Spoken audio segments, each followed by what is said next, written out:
Se você acredita no poder de boas narrativas e quer ajudar nosso canal a continuar produzindo conteúdo, considere fazer uma contribuição com qualquer quantia. Clique em Valeu abaixo do vídeo e faça sua doação. Agora vamos para o caso de hoje. A neblina daquela manhã se espalhava sobre o campo como um véu de vidro difuso e silencioso.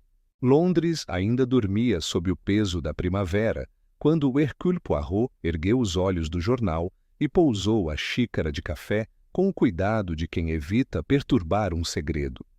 Um único artigo, discreto e quase perdido entre colunas de política e sociedade, capturara sua atenção.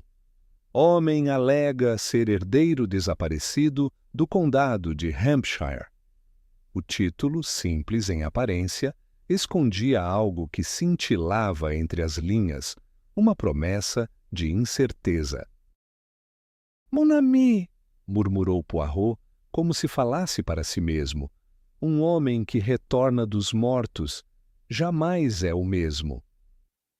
A notícia descrevia a chegada de Edward Crane, um trabalhador vindo da Austrália que afirmava ser o legítimo herdeiro de Whitmore Hall, desaparecido há 30 anos em um naufrágio. O caso reacendera uma chama antiga, uma mãe que jamais deixara de acreditar e um irmão que preferia enterrar o passado junto ao mar. Poirot inclinou-se no encosto da cadeira, medindo as possibilidades. O artigo falava de lembranças que pareciam autênticas e outras que falhavam diante do mais simples teste. Havia menção a uma mulher idosa, Lady Eleanor Whitmore, que implorava por auxílio para distinguir verdade de engano. Um pedido assim, envolto em emoção e mistério, era precisamente o tipo de enigma que o detetive não conseguia ignorar. Naquela mesma tarde, uma carta selada com brasão chegou ao apartamento. A caligrafia, elegante mas trêmula, confirmava o pressentimento. Lady Eleanor o chamava a Hampshire. O homem diz lembrar de minha voz quando eu lhe contava histórias antes de dormir, escrevia ela. Mas esquece o nome do cavalo que amava. Por favor, venha e diga-me se a esperança me engana. Poirot não hesitou. Ao amanhecer seguinte, já estava a bordo do trem que cortava os campos de Surrey e avançava em direção ao sul, onde o vento do mar carregava o cheiro da era úmida e da terra antiga. A cada estação deixada para trás, os vagões pareciam mergulhar mais fundo em um tempo suspenso. Ele observava as colinas cobertas de orvalho, os vilarejos com chaminés fumegantes e os sinos de igreja que ecoavam como lembretes de uma Inglaterra que vivia entre a tradição e o esquecimento. Quando o trem parou na pequena estação de Tisbury Hollow, um motorista o aguardava junto a um automóvel preto de linhas severas. Lady Whitmore pediu que o conduzisse imediatamente à propriedade, disse o homem, abrindo a porta com deferência. O caminho até Whitmore Hall atravessava estradas estreitas ladeadas por carvalhos e muros de pedra. A cada curva, a névoa parecia mudar de forma. Ora uma cortina, ora uma presença observando. Finalmente, o portão de ferro surgiu, alto e ornamentado, com o brasão da família gravado no centro. Um leão e uma estrela, símbolos de força e sabedoria. O carro avançou lentamente pela alameda e logo a mansão se revelou, imponente, coberta de era e marcada pelo tempo. As janelas refletiam a luz pálida do amanhecer e das chaminés subia uma fumaça azulada, fina como um suspiro. Na porta principal, uma figura esperava. Lady Eleanor Whitmore, de estatura pequena, envolta em um manto cinza e um lenço de renda, o recebeu com um sorriso fatigado. Senhor Poirot, eu temia que recusasse meu pedido. Madame, quando a dúvida toma a forma de um fantasma, É minha obrigação fazê-la falar, respondeu ele com sua habitual cortesia. O interior da casa respirava lembranças.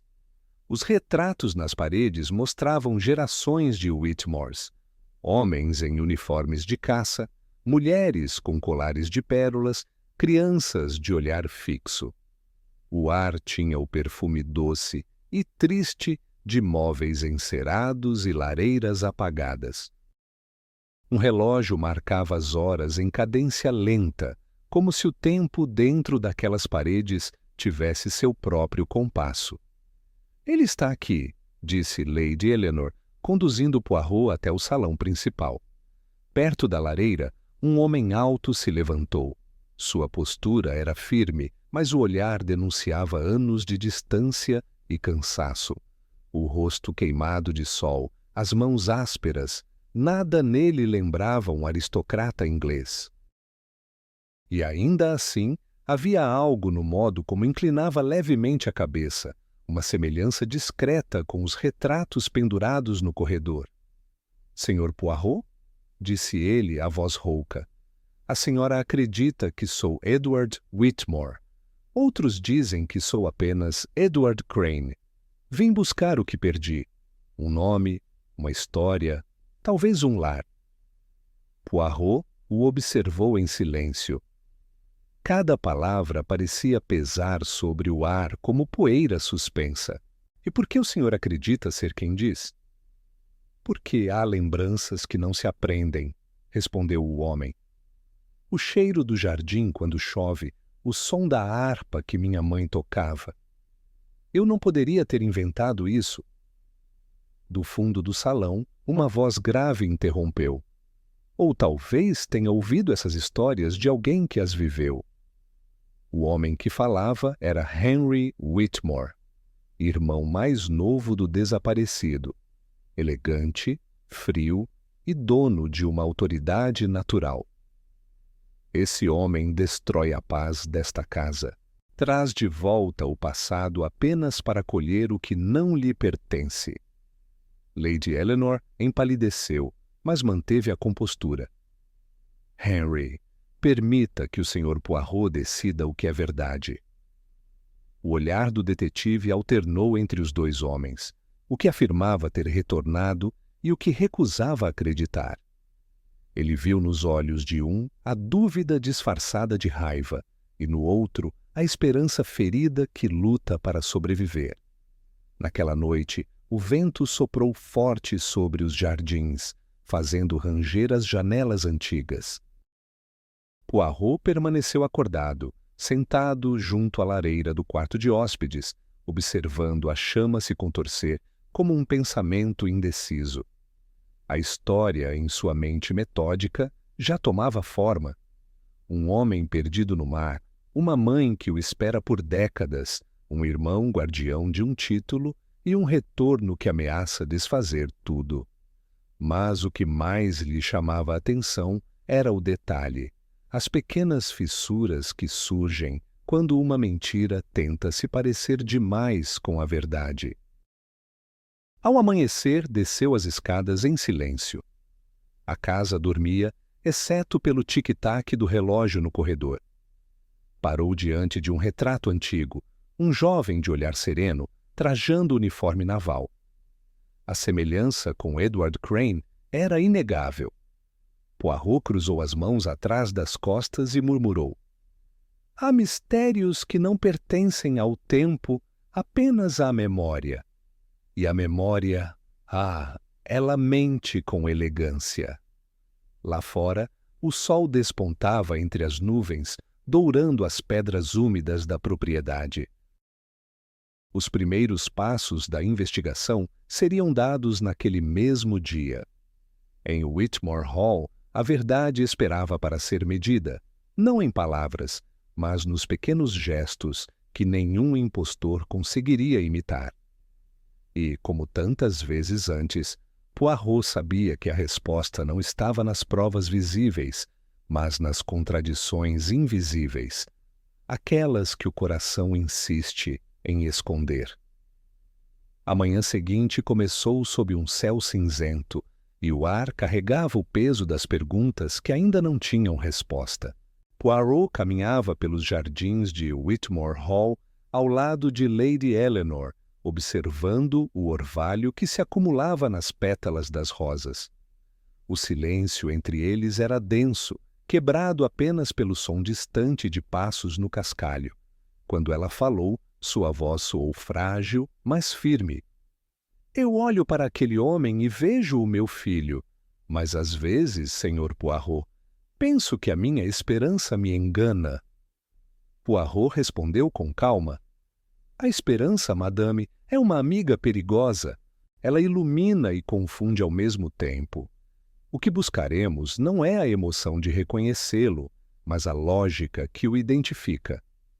O primeiro passo da investigação foi simples: compreender quem de fato era Edward Crane. O detetive pediu para que todos os membros da casa se reunissem no salão principal: Lady Eleanor, Henry Whitmore e o próprio homem que afirmava ser o herdeiro desaparecido. Nenhum outro criado foi permitido. A tensão era palpável. O fogo na lareira crepitava e as paredes pareciam escutar.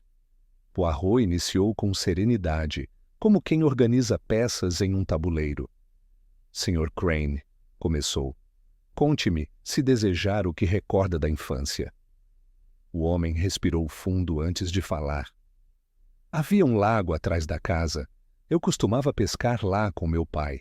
Ele me chamava de capitão, quando eu segurava a vara ao contrário. E uma vez caímos os dois na água. Minha mãe correu até a margem furiosa, mas depois riu. Lembro do som da risada dela, clara, curta, como o estalar de um fósforo. Lady Eleanor baixou os olhos emocionada. Henry, no entanto, não escondeu o ceticismo. Essas lembranças são fáceis de inventar. Todos conhecem o lago e o temperamento de nossa mãe.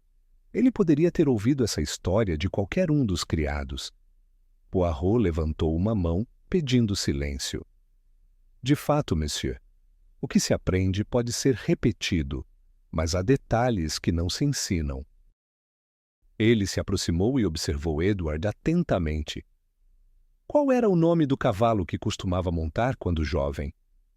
Edward hesitou. Chamava-se Jasper, um garanhão negro. Não, senhor, cortou Henry com irritação.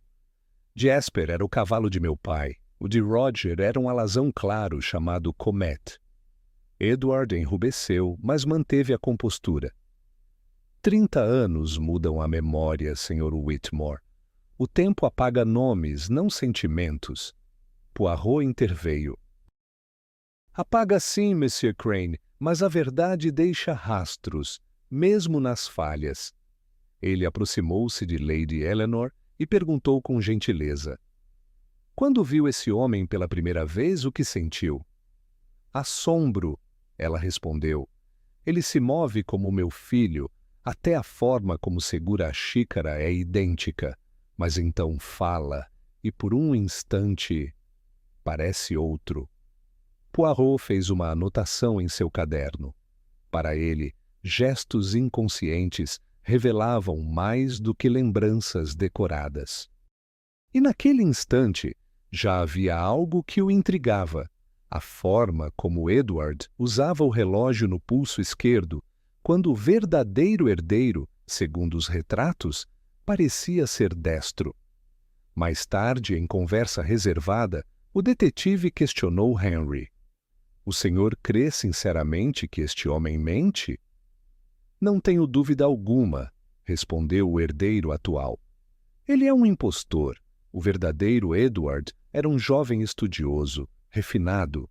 Este homem fala como um operário. Ele não pertence a este lugar. Poirot o encarou por um momento. Ou talvez o tempo tenha transformado o refinamento em simplicidade, monsieur. Nem todos retornam do exílio com o mesmo sotaque. Henry desviou o olhar. O senhor não compreende. Ele ameaça tudo o que construí. Se for reconhecido como legítimo, esta casa, este nome, tudo volta a ser dele. Poirot assentiu levemente.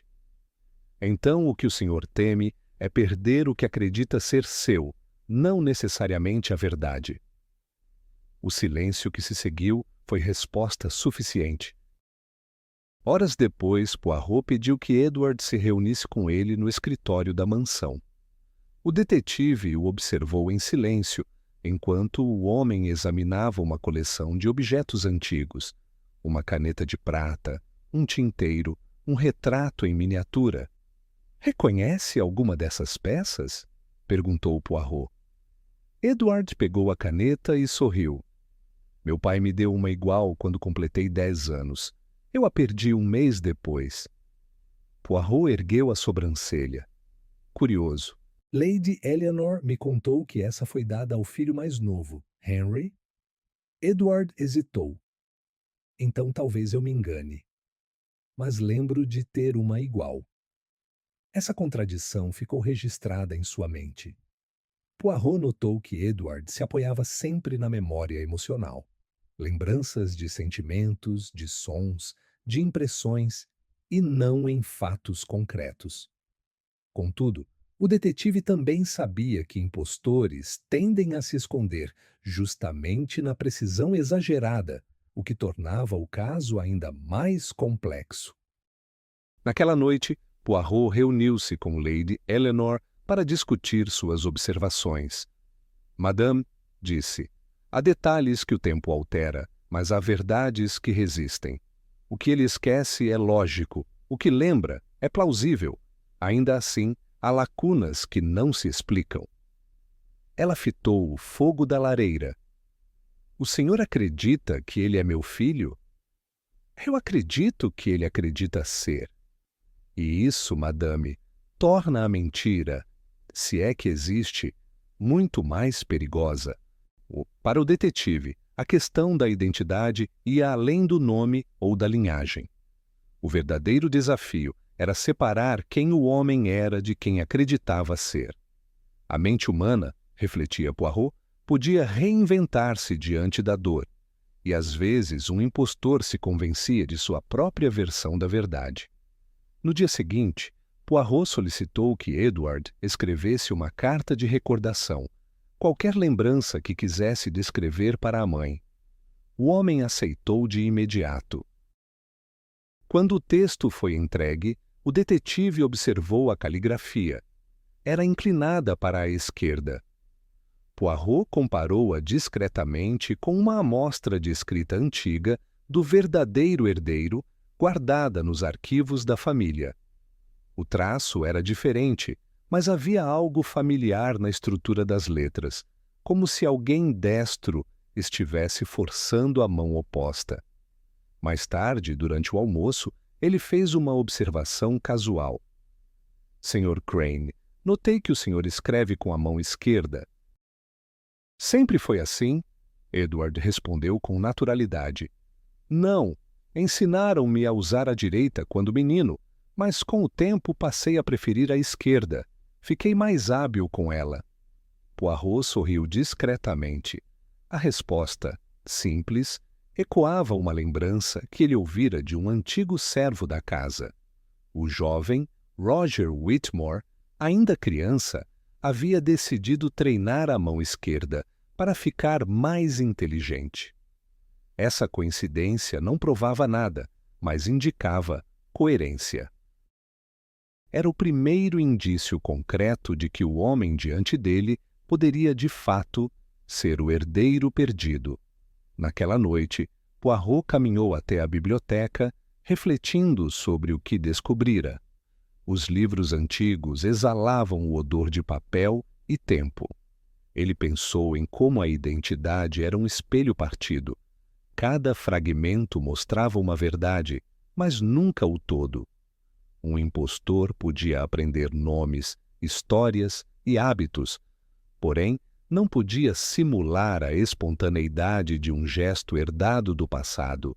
Enquanto olhava para o retrato do jovem Edward, pendurado acima da lareira, Poirot percebeu que o verdadeiro desafio não era provar quem o homem era, mas compreender o quanto o coração humano estava disposto a acreditar. Quando fechou o diário daquela noite, escreveu uma única frase: a identidade é um enigma não resolvido pela lógica, mas pela coerência dos pequenos detalhes. E com essa certeza silenciosa, ele preparou o próximo passo da investigação: examinar o que a memória podia esconder. O terceiro dia em Whitmore Hall amanheceu com o som distante de corvos pousando nas torres do casarão. Poirot, já desperto antes do sol, tomava o seu café em silêncio quando o mordomo lhe entregou uma carta endereçada da vila próxima. Era de Mr. Doyle, antigo empregado da família, que aceitara conversar.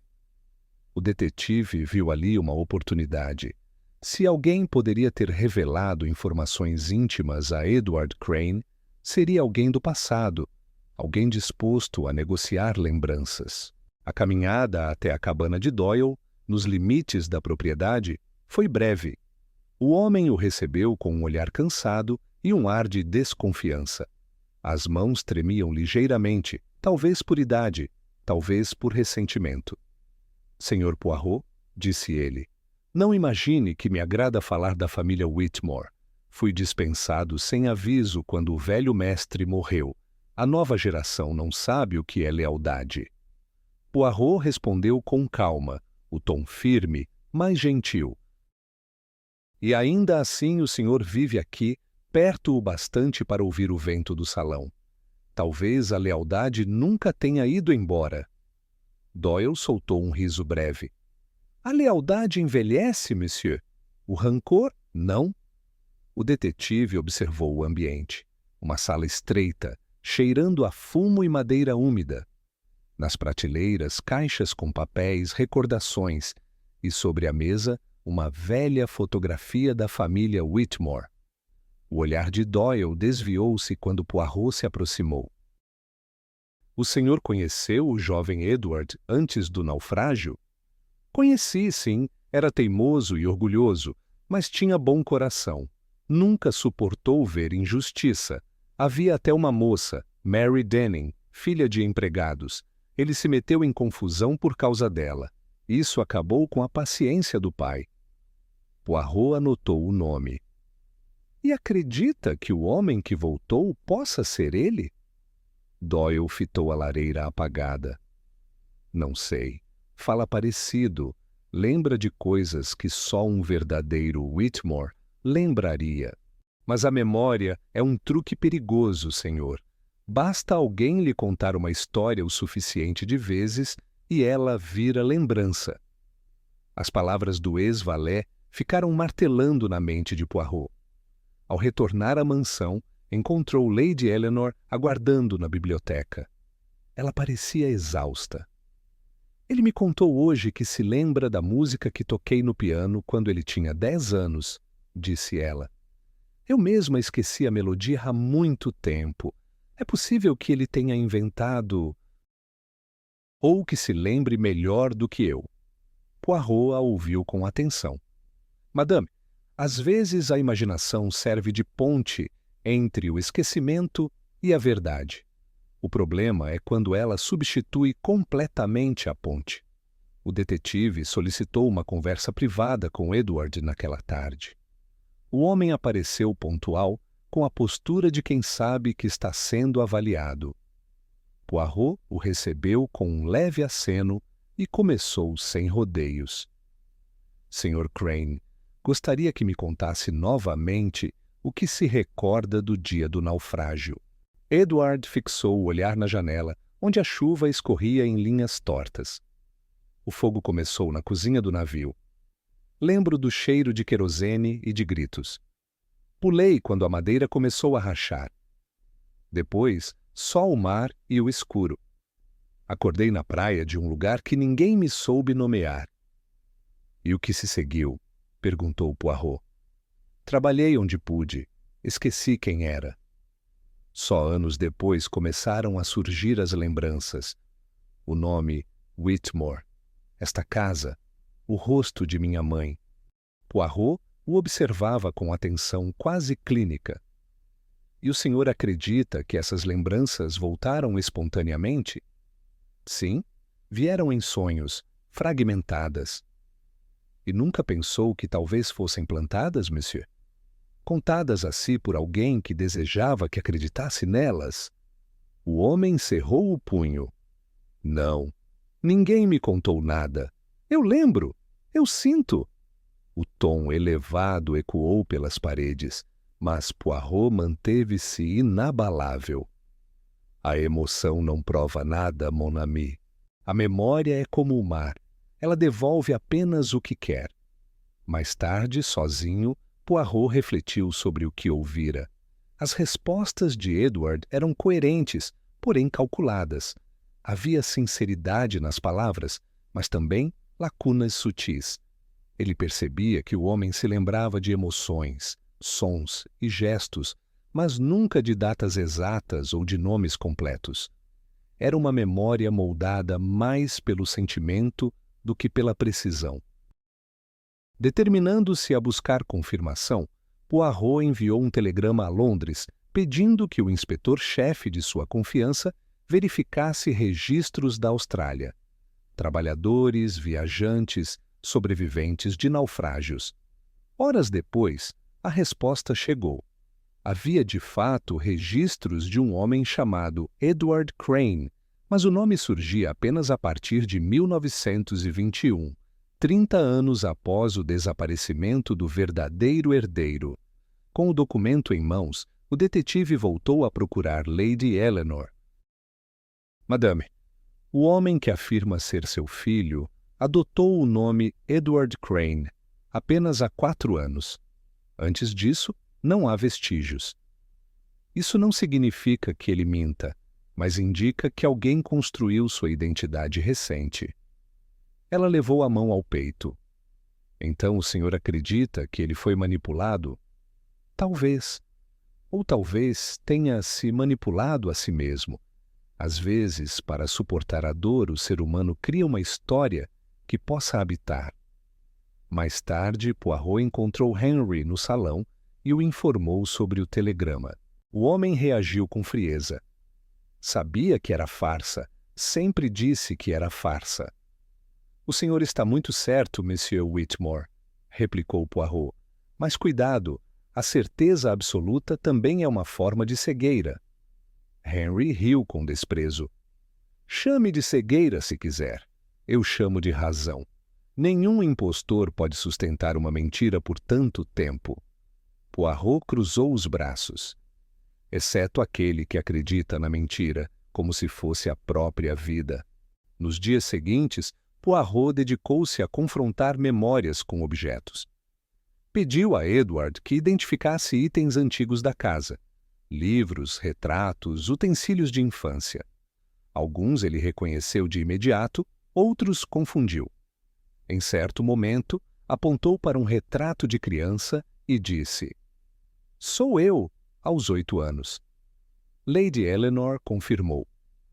Mas quando Poirot mostrou outra pintura, do mesmo menino em uniforme escolar, Edward hesitou. "Não me lembro de ter usado isso", disse. Lady Eleanor sussurrou. "Foi o uniforme que usou quando entrou no colégio naval. Roger chorou no primeiro dia." A dúvida ressurgiu como uma sombra. Naquela noite, Poirot permaneceu acordado em seu quarto, analisando cada discrepância. Ele havia reunido 3 verdades. 1. O homem possuía lembranças autênticas de natureza emocional. 2. Havia lacunas temporais e contradições simples demais para um impostor habilidoso. 3. Existia uma história construída entre o esquecimento e o desejo de ser alguém. Essas verdades coexistiam, mas não se encaixavam. Era possível que Edward Crane fosse vítima de sua própria mente ou produto de uma manipulação ainda não revelada.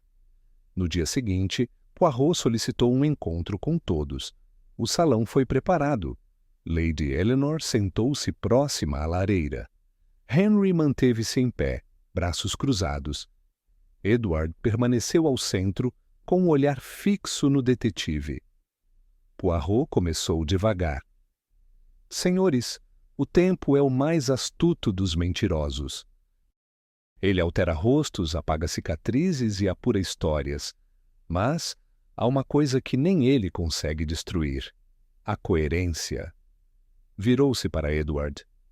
O senhor se recorda do nome da mulher por quem foi mandado embora há tantos anos? Edward fechou os olhos por um instante. Mary Denning. Henry balançou a cabeça. Isso é público. Doyle sempre contou essa história na vila. Poirot ergueu um dedo. Ah, mas Doyle negou conhecê-la quando eu a mencionei. E, no entanto, o senhor, Sr. Crane, falou dela sem hesitar, como quem revive algo íntimo. Isso me diz duas coisas. Ou o senhor é o próprio Edward Whitmore, ou é o homem mais bem instruído que já conheci. O silêncio foi total. Poirot continuou. A memória pode enganar, mas também trai o impostor. Um mentiroso evita aquilo que pode expô-lo. O senhor, ao contrário, trouxe à tona o segredo mais comprometedor da família. Lady Eleanor começou a chorar enquanto Henry se afastava, sem palavras. Poirot encerrou a reunião com um tom solene. A verdade, meus amigos, é uma tapeçaria feita de fragmentos, e às vezes o fragmento mais pequeno, uma lembrança de dor, um nome esquecido, é o fio que a mantém inteira. Ao deixar o salão, Poirot sabia que ainda não possuía a resposta final, mas tinha algo mais valioso: a certeza de que a memória não mente por maldade, mente porque precisa sobreviver. E era exatamente ali, nesse limite entre lembrança e invenção, que ele buscaria o próximo passo: compreender o papel que o poder e a herança desempenhavam naquele drama familiar. O quarto dia em Whitmore Hall começou com uma atmosfera carregada. O céu, antes apenas nublado, agora ameaçava chuva constante.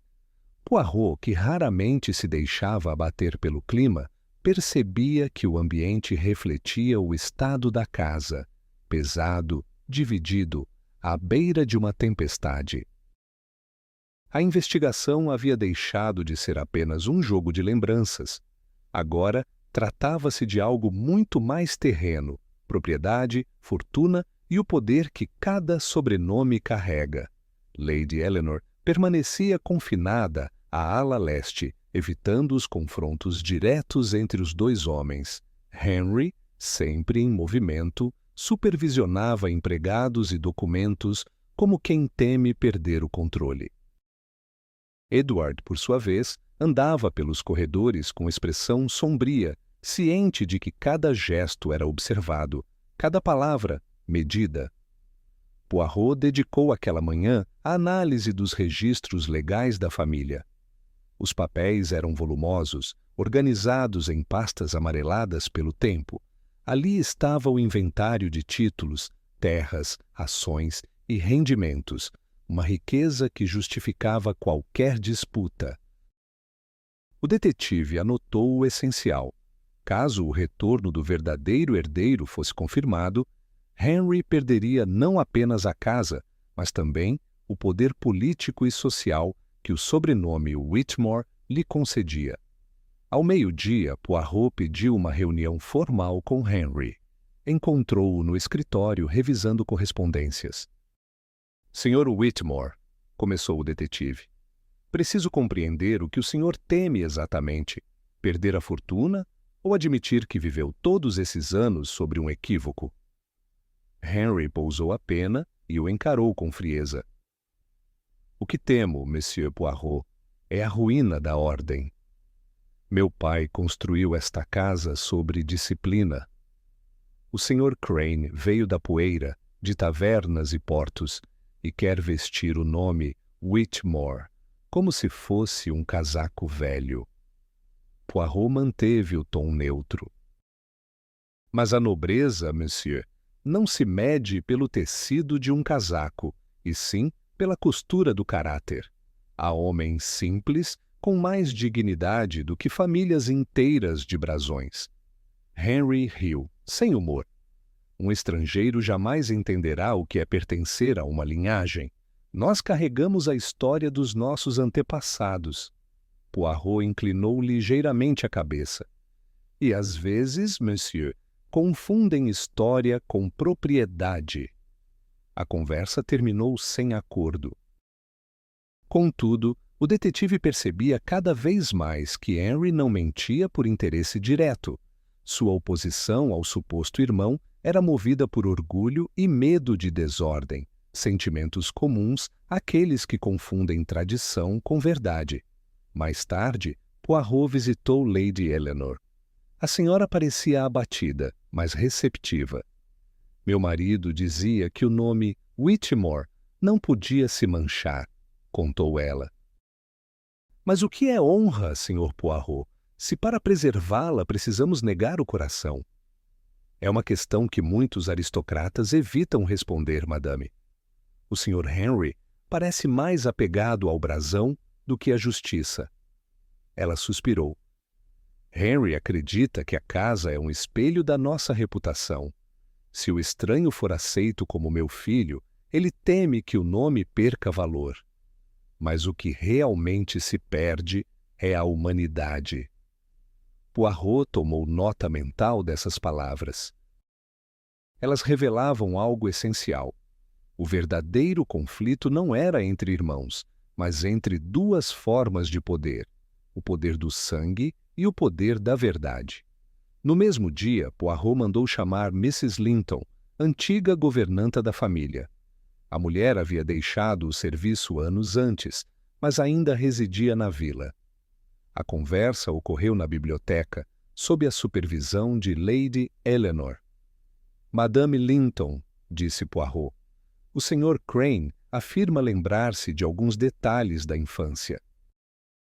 Peço que me diga se há algo que confirme ou negue tais recordações. A governanta, de postura firme e olhar atento, respondeu sem hesitação. O jovem Edward sempre foi curioso, insistia em escrever com as duas mãos. Dizia que queria pensar mais rápido. Tinha também o hábito de guardar pequenas moedas no bolso esquerdo do casaco. Dizia que eram amuletos. Poirot levantou as sobrancelhas. E o homem que voltou? Quando o vi, monsieur, reparei que ele tocava o bolso esquerdo sem perceber. Um gesto pequeno, mas igual ao do menino. Isso me assustou mais do que qualquer palavra. Lady Eleanor levou a mão à boca, emocionada. Henry, que até então se mantivera à distância, entrou na sala abruptamente. Gestos e manias não provam nada. Servos são facilmente enganados por sentimentalismo. Poirot voltou-se para ele com calma. Talvez, monsieur, mas o sentimentalismo é o que resta quando a razão falha, e às vezes ele conduz à verdade. A discussão terminou sem reconciliação. Henry deixou a sala furioso, enquanto Lady Eleanor chorava em silêncio. Quando o detetive se retirou, caminhou pelos corredores refletindo.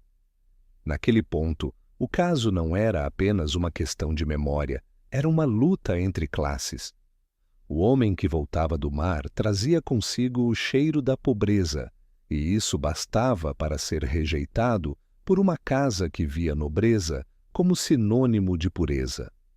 Durante o jantar, Poirot observou a disposição dos lugares. Henry sentava-se à cabeceira, Edward em frente, Lady Eleanor ao meio. A hierarquia familiar era silenciosa, mas evidente. O clima era tenso e a conversa restrita a trivialidades. Até que Henry, já irritado, quebrou o silêncio. Diga-me, Sr. Crane, quantas fazendas o senhor administrou na Austrália? Quantos criados supervisionou? Ou será que prefere falar de tavernas e barcos? Edward respondeu sem agressividade. Trabalhei com as mãos, senhor. Não me envergonho. Foi o trabalho que me manteve vivo. Henry ergueu o copo. Então brinde à sobrevivência, não à herança. Poirot interveio antes que a troca se agravasse. Senhores, a linhagem não é um título, é um comportamento. Quem fala com respeito ao passado demonstra nobreza de espírito. Mais tarde, quando todos se dispersaram, Poirot encontrou Edward sozinho na varanda, olhando para o campo iluminado pela lua. É assim que eles me veem, não é? Um intruso. Talvez, respondeu Poirot, mas lembre-se, o sangue pode ser herdado, a honra precisa ser conquistada. Edward assentiu, pensativo. Se eu não for o verdadeiro herdeiro, ainda assim quero provar que mereço o nome. Essa frase ecoou na mente do detetive. Não havia ganância no tom, apenas dignidade ferida. A linha entre impostor e vítima tornava-se cada vez mais tênue. No dia seguinte, Poirot visitou o advogado da família, o Sr. Harland, que guardava os registros do testamento. O documento era claro. Caso o herdeiro legítimo reaparecesse com provas de identidade, todos os bens retornariam a ele. Sem provas, a sucessão de Henry permaneceria inalterada. O senhor compreende o que está em jogo, Monsieur Poirot, disse Harland. Não é apenas dinheiro, é status. Um título assim move influências, decide casamentos, define alianças. Poirot compreendia perfeitamente. Em muitos casos, a verdade tornava-se incômoda, justamente porque ameaçava estruturas de poder. O detetive deixou o escritório com a convicção de que a solução do mistério não estava apenas nas lembranças, mas nas motivações escondidas sob o verniz da nobreza. De volta à mansão, ele reuniu Lady Eleanor e Edward. Madame, disse, há algo que preciso que o senhor confirme. Seu filho verdadeiro tinha uma cicatriz? Sim, no joelho esquerdo. Ele caiu de uma árvore quando era menino. Poirot voltou-se para Edward. Mostre-me. O homem obedeceu. Uma cicatriz fina, antiga, cruzava exatamente o local descrito. Lady Eleanor levou a mão ao rosto emocionada. Meu Deus, é ele! Poirot manteve-se impassível. Ainda precisamos de prudência.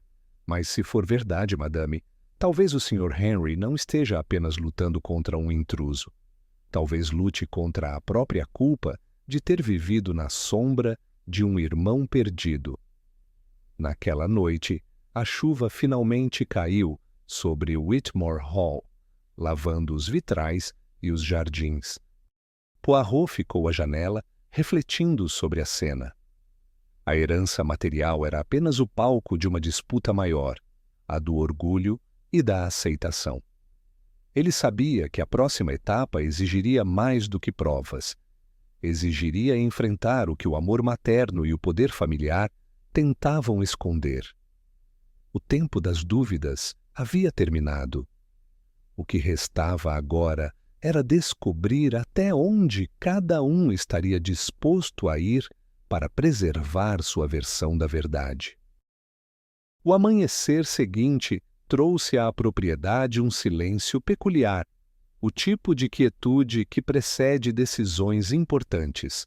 Lady Eleanor havia passado a noite em claro, e seu semblante denunciava o peso de uma dúvida que nenhum raciocínio poderia aliviar. Poirot, ao vê-la à mesa do café, percebeu que o mistério havia se tornado algo íntimo, quase espiritual. Já não se tratava apenas de provas ou de herança, tratava-se de um laço invisível entre mãe e filho, um elo que nem o tempo, nem o engano conseguiam apagar por completo. Senhor Poirot, começou ela com voz fraca, vivi 3 décadas acreditando que meu filho estava morto. Agora, este homem me olha com olhos que reconheço, mas fala com voz que não reconheço. A razão diz uma coisa, o coração grita outra. Qual devo ouvir? O detetive respondeu com serenidade. Ambos, madame. O coração enxerga o que os olhos não alcançam, mas também pode nos cegar. A mente, quando isolada, é fria demais. A verdade vive entre os dois. Poirot acreditava que as mães possuíam um tipo de percepção que nenhum método dedutivo podia imitar. E no caso de Lady Eleanor, essa intuição era tão poderosa quanto conflituosa. A mulher oscilava entre esperança e medo, fé e desconfiança. Ele sabia que, se desejasse resolver o caso, precisaria compreender o que se passava dentro dela, o terreno onde a razão vacila e o instinto domina. Para testar essa percepção materna, Poirot propôs algo incomum. Pediu que Lady Eleanor e Edward passassem uma tarde juntos, sem sua presença, conversando livremente, como mãe e filho. Nenhuma pergunta direta sobre o passado seria feita. Apenas ouça o que ele não diz, instruiu o detetive. Às vezes, a ausência de uma palavra revela mais do que sua presença. Durante horas, os dois permaneceram no salão de música. O som do piano ecoava pelos corredores, interrompido por longos intervalos de silêncio. Poirot observava de longe, sem interferir. Quando o encontro terminou, Lady Eleanor o procurou. Seus olhos estavam marejados. Ele me chamou de mãe, sem hesitar. Disse que se lembrava da canção que eu costumava tocar, The Green Hills of Somerset. Toquei, e ele acompanhou com a voz, errando algumas notas, mas reconhecendo a melodia. Isso não pode ser coincidência. Poirot respondeu com cautela. Talvez não seja, mas lembre-se, madame, as emoções podem reconstruir o que a mente esqueceu. Mais tarde, o detetive conversou com Edward. O senhor sabia que essa canção era importante para Lady Eleanor? Lembro de ouvi-la quando era criança, respondeu ele. Era a única coisa que me fazia dormir. E quando acordei naquela praia distante, essa música foi a primeira lembrança que me veio. Havia sinceridade no tom, mas Poirot notou algo. Edward não conseguia descrever o instrumento. Disse apenas a música, sem mencionar o piano. Detalhe pequeno, mas suficiente para acender a dúvida. Ao entardecer, Poirot caminhou com Lady Eleanor pelos jardins. O vento frio agitava as árvores e ela falava sem olhar para ele. Quando o vejo, sinto culpa. Penso no filho que deixei partir. Mesmo que este homem não seja Roger, ele carrega o mesmo vazio. Não posso rejeitá-lo sem me sentir duas vezes mãe de um morto. Poirot manteve-se em silêncio por alguns passos antes de responder. Madame, o instinto maternal pode ser uma bênção e uma armadilha. Há mães que reconhecem os filhos pelo coração e outras que os perdem por acreditar demais nele. Enquanto conversavam, Henry surgiu vindo do estábulo. Aproximou-se com expressão fria. Vejo que continuam alimentando a farsa, disse ele. Minha mãe prefere crer em um estranho do que aceitar a verdade. Lady Eleanor endireitou a postura. A verdade não é uma escolha, Henry. É algo que se sente. O que a senhora sente é saudade, respondeu ele. E a saudade é uma mentirosa habilidosa. Poirot interveio com voz controlada. Senhor Whitmore, às vezes o amor é a única forma de justiça. Mesmo que o senhor esteja certo, negar a possibilidade de reconciliação é negar humanidade à própria casa. Henry desviou o olhar e se afastou sem responder. Naquela noite, Poirot refletiu sobre a relação entre mãe e filho. Recordou outros casos em que a verdade foi moldada pela dor de quem ama. Ele sabia que, independentemente das provas, Lady Eleanor só aceitaria a solução se o coração dela também fosse convencido. Na manhã seguinte, o detetive tomou uma decisão estratégica. pediu permissão para examinar o quarto antigo do jovem Roger Whitmore, preservado como um relicário. O ambiente estava intacto, brinquedos, livros e um armário que ainda guardava roupas infantis. Sobre a escrivaninha, uma pequena caixa de prata chamou sua atenção. Dentro havia uma carta dobrada, amarelada pelo tempo. O papel trazia uma escrita cuidadosa. Querida mãe, se eu me perder no mar, lembre-se da pipa verde que deixei presa no carvalho. Um dia voltarei para buscá-la. Poirot sentiu um arrepio. A lembrança da pipa verde fora mencionada por Edward, dias antes, num momento de distração. Ele não poderia ter conhecido esse detalhe, pois o bilhete nunca fora revelado a ninguém. Guardando a carta, Poirot procurou Lady Eleanor. Mostrou-lhe o achado e descreveu o que o homem dissera. A reação dela foi imediata, lágrimas silenciosas e um suspiro que misturava dor e alívio. Ele mencionou essa pipa no primeiro dia, murmurou. Eu nunca contei a ninguém, nem ao próprio Henry. Como poderia um impostor saber disso? O detetive não respondeu de imediato. Observou o tremor leve das mãos dela e apenas comentou. Talvez a intuição, madame, não seja um dom místico, mas uma forma de o inconsciente reconhecer padrões que a mente não percebe. O coração sente o que os olhos ainda não provaram. Apesar da emoção, Poirot manteve o método.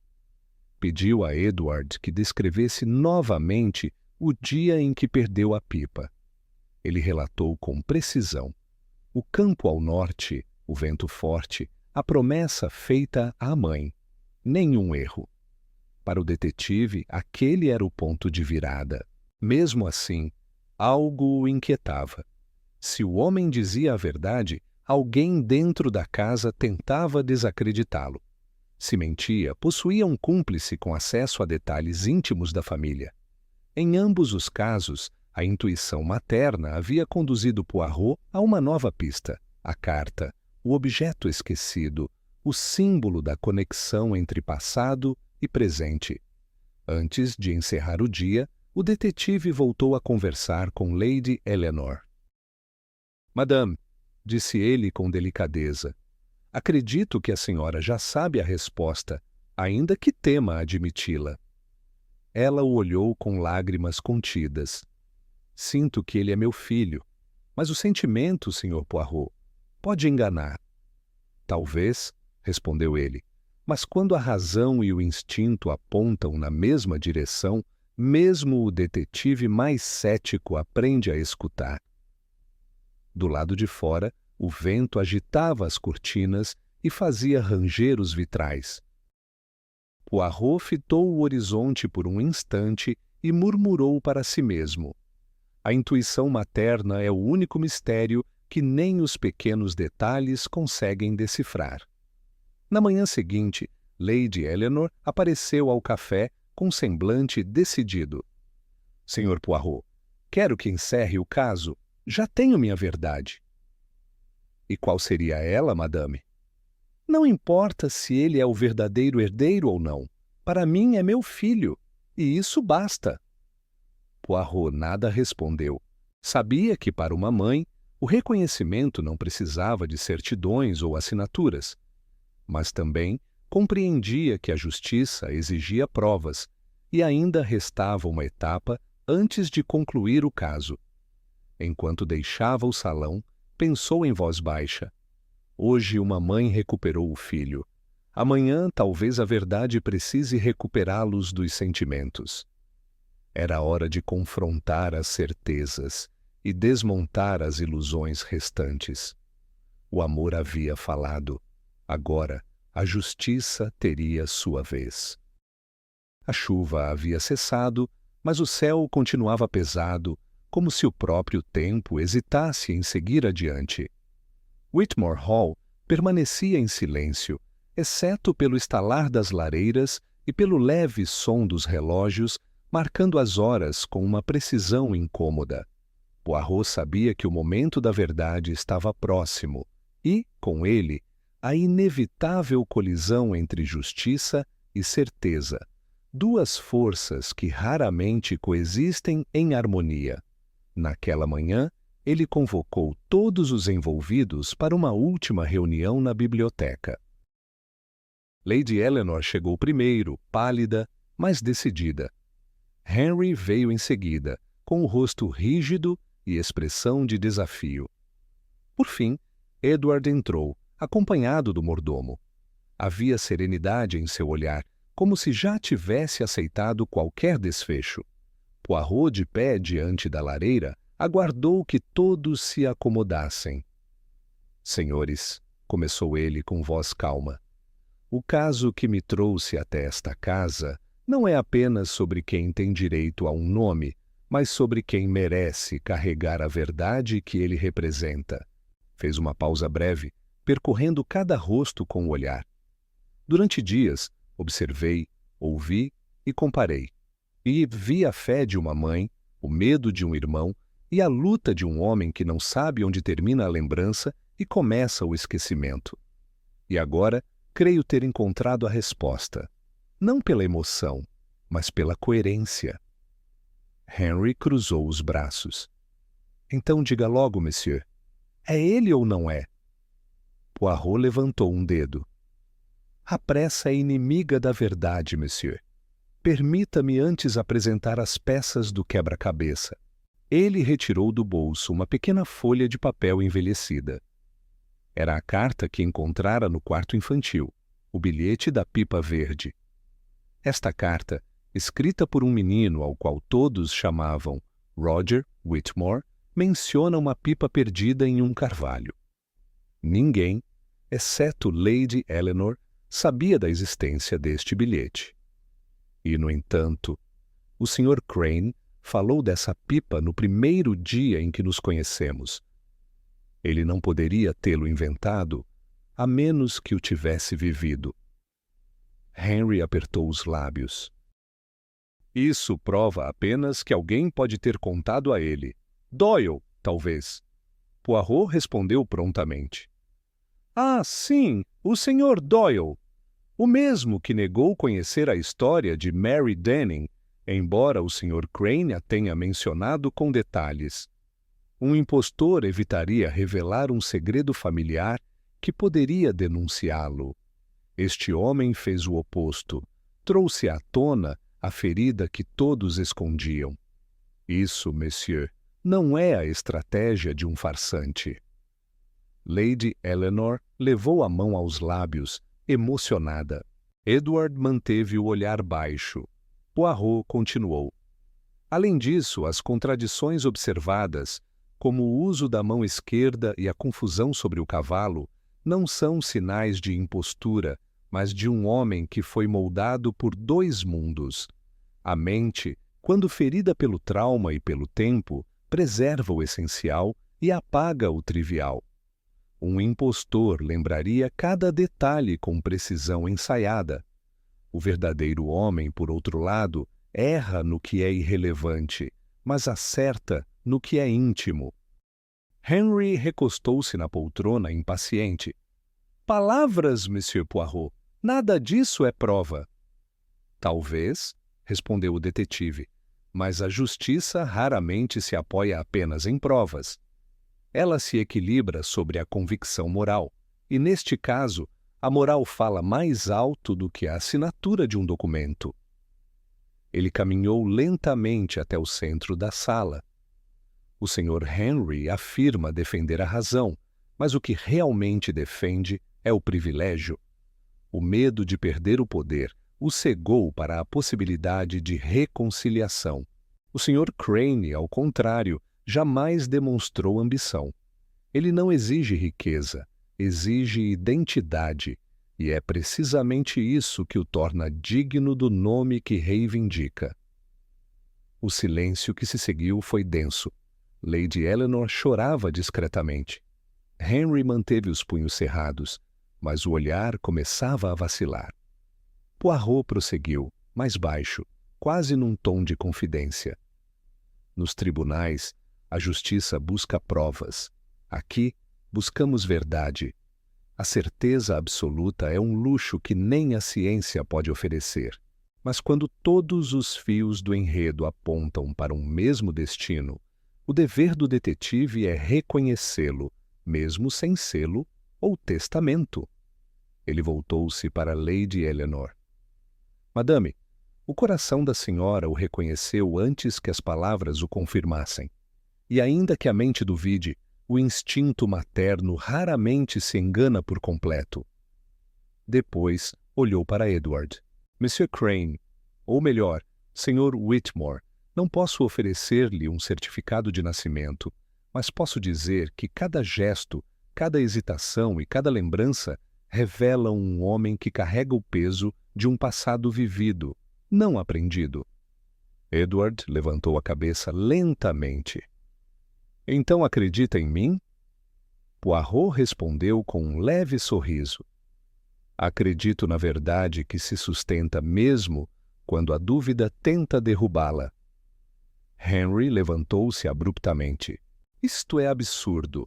O senhor veio aqui para brincar de filósofo, não para resolver um caso. Sem provas, nada muda. Poirot o encarou com firmeza. Pelo contrário, monsieur, tudo mudou. A senhora sua mãe já tomou a decisão que nenhum tribunal pode reverter. Lady Eleanor levantou-se. Sua voz, embora fraca, soou definitiva. Henry, meu filho, eu o amo. Mas o homem que está diante de nós é seu irmão. Senti isso no primeiro instante e, agora, não há mais o que negar. Henry deu um passo atrás como se tivesse recebido um golpe invisível. Mãe, isso é loucura. Ele enganou a todos. Talvez, respondeu ela. Mas se for engano, prefiro errar por amor do que viver certa na solidão. Poirot, percebendo que a tensão se tornava insuportável, ergueu a voz apenas o suficiente. Senhores, deixemos que o tempo e a consciência decidam o que os papéis não podem. A justiça dos homens é lenta, mas o coração humano... Ah, esse já proferiu o veredito. Ele recolheu suas anotações e se afastou da mesa. Antes de ir, permitam-me uma última observação. Há dois tipos de verdade, a que se prova e a que se reconhece. Hoje vimos ambas. A justiça talvez não possa registrá-la, mas a casa Whitmore já a sentiu em cada parede. Quando a reunião terminou, Henry saiu sem olhar para trás. Lady Eleanor abraçou o suposto filho com lágrimas contidas, e Edward permaneceu imóvel, como se não soubesse como reagir. Poirot, discretamente, deixou o salão e caminhou até o jardim, onde o vento frio carregava o perfume das magnólias. Lá fora, acendeu um cigarro e observou a casa através das janelas iluminadas. Em seu diário mental, escreveu as últimas linhas do caso. A justiça é feita de fatos, mas a certeza é feita de fé. E entre as duas, vive o mistério que mantém o mundo em equilíbrio. Quando o motorista se aproximou com o automóvel, Poirot lançou um último olhar para a mansão. Naquele instante, percebeu que a verdade havia sido dita, mas a paz ainda não. A reconciliação entre mãe e filho era real, porém frágil. O tempo, esse velho conspirador, trataria de confirmar ou destruir o que o coração havia decidido. Enquanto o carro se afastava pela estrada coberta de folhas úmidas, Poirot murmurou para si mesmo. Os homens pedem provas, mas o coração, o coração só precisa de um motivo para acreditar. Whitmore Hall desapareceu entre a neblina, e o caso chegou ao fim, não com triunfo, mas com humanidade. Para Poirot, era a lição mais importante de todas. Em alguns mistérios, a justiça é um veredito que se escreve em silêncio. 2 dias haviam se passado desde a reunião final em Whitmore Hall, e o silêncio que se instalou após a decisão de Lady Eleanor parecia um luto coletivo. O caso não terminara com aplausos nem celebrações. Terminara com um tipo de paz incerta, como o cessar de uma tempestade que deixa o chão encharcado e o ar pesado. Poirot permanecia hospedado na casa apenas para formalizar suas observações e permitir que as emoções se assentassem. Ele sabia pela experiência que após a revelação de qualquer verdade, vinham o desconforto e o vazio. A família Whitmore vivia agora em torno de duas presenças contrastantes: Lady Eleanor, serena pela primeira vez em décadas, e Henry, ausente, isolado na ala oeste, recusando-se a participar das refeições. Já Edward mantinha um comportamento comedido. Não se mostrava triunfante, nem buscava a aprovação dos outros. Limitava-se a caminhar pelos jardins, observando as paredes que, por direito ou acaso, voltavam a chamá-lo de lar. Poirot o observava de longe. Ele sabia que para aquele homem a vitória trazia tanto peso quanto a dúvida. Ser reconhecido significava também carregar o fardo de uma vida que o tempo havia partido em dois: o passado que lhe pertencia e o presente que o rejeitava. Numa tarde cinzenta, o detetive decidiu fazer sua despedida. Encontrou Lady Eleanor na estufa, regando orquídeas. A expressão dela era tranquila, quase rejuvenescida. Senhor Poirot, disse, sorrindo com gentileza.